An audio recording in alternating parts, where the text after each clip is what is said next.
बिस्मिल्लाहिर्रहमानिर्रहीम, अस्सलाम वालेकुम। मैं आज दोबारा कोट लखपत जेल मुंतकिल हो रहा हूँ और मैं यहाँ से अस्पताल से डिस्चार्ज हो गया हूँ। मैं अपनी डॉक्टर साहिबान का, नर्सेस का, जिन्होंने मेरा ख्याल किया, उनका तहे दिल से शुक्रिया अदा करना चाहता हूँ।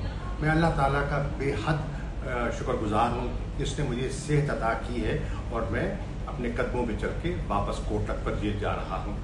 मैं उन सब करम फरमाओं का जिनके मुझे पैगामात आए, मेरी सेहत के लिए दुआएं की, उन सब का मैं शुक्रिया अदा करना चाहता हूँ। आपकी मोहब्बतें हैं जो मेरा सहारा हैं और इन 2 सालों में जिन्होंने मुझे तक़वियत दी है और मुझे मजबूत रखा है।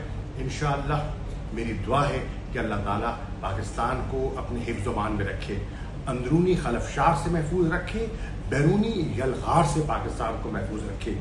मैं जो पाकिस्तान की अफवाज है, बिलखुसूस हमारी एयरफोर्स, जिन्होंने हिंदुस्तान की जहारियत का मुकाबला किया, इस प्रोफेशनलिज्म से उन्हें खराज तहसीन पेश करना चाहता हूँ। मैं अपने सफारतकारों को जो आज पाकिस्तान की नुमाइंदगी कर रहे हैं मुख्तलिफ दुनिया के ऐवानों में और दारुल खिलाफों में, उनकी हौसला अफजाई करना चाहता हूँ।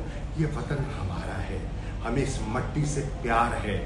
जेल में हूँ, आज़ाद हूँ, कैदी हूँ, पाकिस्तानी हैं, मुहिब वतन हैं और इस मुल्क की बका और सलामती के लिए दुआगो हैं। मैं आप सबका बेहद मशकूर हूँ।